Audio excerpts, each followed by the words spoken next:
como investimento e você receber dividendos ou alguma boa notificação com uma recompensa e fazer isso até você de fato transformar isso num hábito para que você tenha um bom hábito e ir patrimônio lá na frente, né?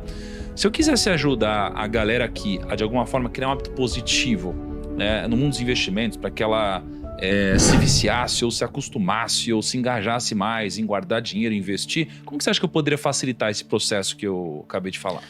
O mundo dos investimentos, né, para a galera assim que investiria mensalmente uma grana, digamos, não tão significativa, né, uma parcela do salário, pessoa ali assalariada e tal,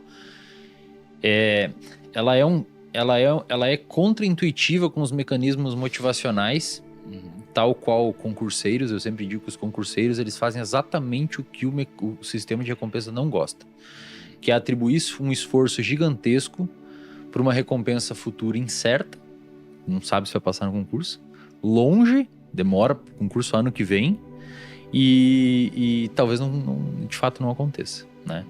O investimento muitas vezes é assim, e acho que por isso existe um gargalo muito grande em fazer a pessoa gostar de investir, porque a recompensa vai demorar. Então vai demorar para começar aqueles dividendos ali ter um impacto significativo na vida da pessoa. Você está jogando contra o sistema motivacional da pessoa, que diz para ela gastar aquele dinheiro no restaurante com a família, ou etc., ou comprar um videogame ou alguma coisa, mas guardar aquele dinheiro e deixar lá sem receber nenhuma recompensa momentânea. Então, cara, é de fato uma tarefa muito difícil. O que eu sugiro, tá? Eu sugiro que a recompensa não seja atrelada necessariamente ao ato do dividendo que virá depois, mas sim ao comportamento e o hábito a ser formado de investir. Quando eu comecei a investir, eu invisto meu dinheiro, 95% da minha renda é investido, há mais ou menos uns 3 anos. Mas como que você vai ver o prazer na rotina? Porque você vai ver o prazer na rotina quando você já tem uma expectativa do que vem na recompensa depois, não? Beleza, você não vai negligenciar aquilo lá. Okay. Vou te dar um exemplo.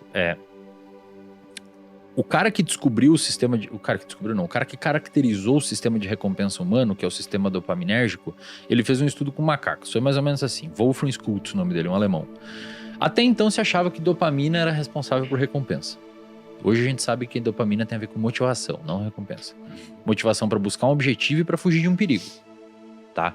Então o fato de você investir pode ser atrelado tanto a você ter dividendo, como evitar ter problema quando apertar o calo e você não ter grana para resolver o problema, né? Então, primeiramente, pode ser atrelado a esses dois lados. Mas o difícil de você fazer isso daqui é que às vezes você pode demorar para sentir esse prazer, né? E para criar o hábito é complexo, não é? É complexo, mas assim... Agora esse daqui já você tem uma frequência um pouco maior, né, de acontecimentos. Eu vou dizer que dependendo da forma com que você falar sobre isso com as pessoas, acho que esse aqui é mais fácil do que esse, cara.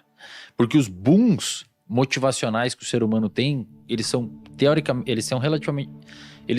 teoricamente mais fortes quando é para fugir de um problema do que para receber uma recompensa. Então, mas aí... Embora aconteça junto, né? Então, mas olha só, isso daqui, sempre que eu vendi investimentos como assessor, a lógica da segurança, ela é um grande motivador, porque é uma coisa do ser humano que busca segurança, né?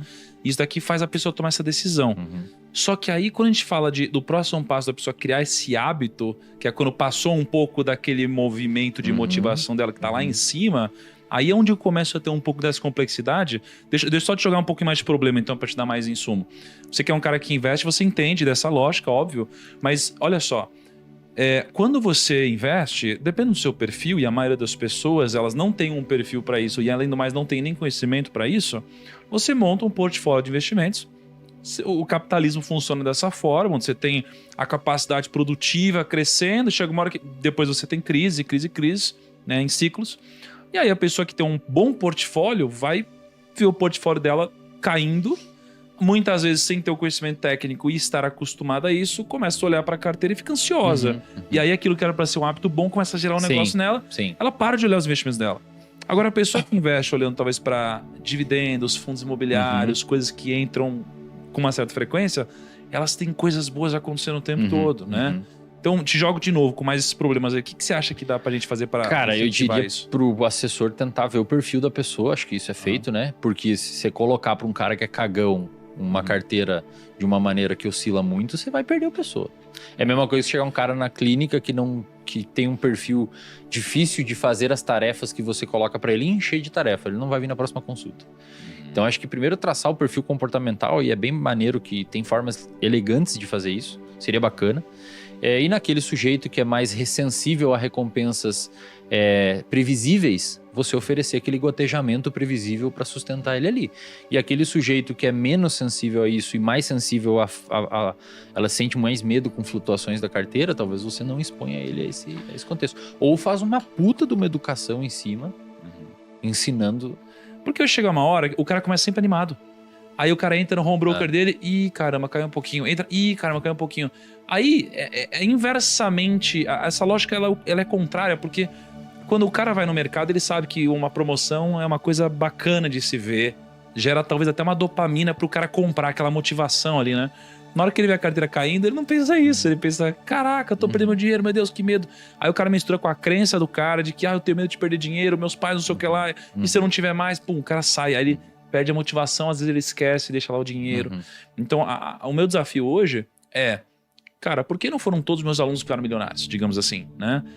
O que a gente precisa fazer para inverter essa lógica? E é quando eu vejo que a maioria das pessoas que ensinam finanças hoje, elas não misturam isso com esse lado um pouco mais profundo, emocional, psicológico, entendeu? Cara, eu comecei a investir quando eu era aluno de doutorado com bolsista, que eu tinha bolsa, tipo, até 2 anos e meio atrás eu tinha bolsa, eu ganhava 2.200 por mês, até dois anos atrás. Sério? Era a minha renda, morava um brother num apartamento e... Você ganhava R$2.200 até 2 anos atrás?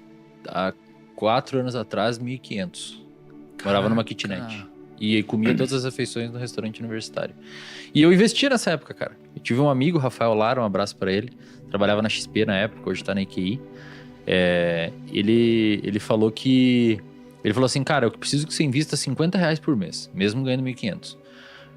Por quê? Porque eu preciso que você crie o comportamento de investir, o hábito de investir. Esses R$50 por mês, talvez daqui 30 anos te ajude, não sei o quê, mas eu preciso que você crie o hábito de investir. Todo mês você vai ter que deixar de comer um hambúrguer para investir os seus R$50 e esse hábito vai ter que ser formado. E eu sempre fui uma pessoa movida a esse desafio de formar hábitos e criar, depois que eu comecei a ter essa vida mais regrada. E aquilo começou a ser meu goal, cara. E eu comecei a ficar feliz. Entendi. E aí, acho que é isso, Thiago, que seria interessante setar na cabeça dos seus alunos, no sentido de, primeiro, a gente chama de psicoeducar, né? Mas finanço-educar eles. Tipo, cara, você tem que ter uma previsão de recompensa alinhada. Tipo, nesse estudo, inclusive, do Schultz, ele viu que a dopamina tem a ver com motivação para buscar uma recompensa. Quando a pessoa entra no seu curso, talvez ela ande pensando, vou começar a investir, vou ver minha carteira fazendo essa linhazinha aqui, não sei o quê. E essa é a predição de recompensa dessa pessoa. A dopamina dela explodiu porque ela ficou imaginando que aquilo ia acontecer. E quando a realidade chegou, uma carteira que oscila, a dopamina dela falou, eu pedi uma pizza gostosa, desse jeito aqui, imaginei ela chegando dessa forma e ela chegou de outro jeito. Não é o cenário que eu projetei não é o que está acontecendo na realidade. E talvez isso não tenha ficado claro para o aluno na hora do curso, fazendo com que ele tenha o que a gente chama de erro de predição de recompensa. Você esperar essa realidade e ser essa. Esse delta aqui entre o que você esperava e o que aconteceu, a gente chama de frustração. E frustração faz pessoas desistir do comportamento. É porque a gente precisa misturar essa dopamina com a solidificação do hábito, né? De alguma forma. Então, às vezes, o cara ele tem essa motivação, mas não deu tempo de construir o hábito a ponto de transformar isso em algo verdadeiro lá na frente. Mas, cara, aí, Thiago, é tipo o cara que acha que vai entrar na academia e vai ficar igual o Paulo Musi. Exato. Em 3 meses. Não vai ficar? Vou virar o Paulo Musi. Não é assim que funciona? Achei que era assim. É verdade. Você tem que ter uma expectativa alinhada com o futuro próximo que vai acontecer, porque senão você frustra.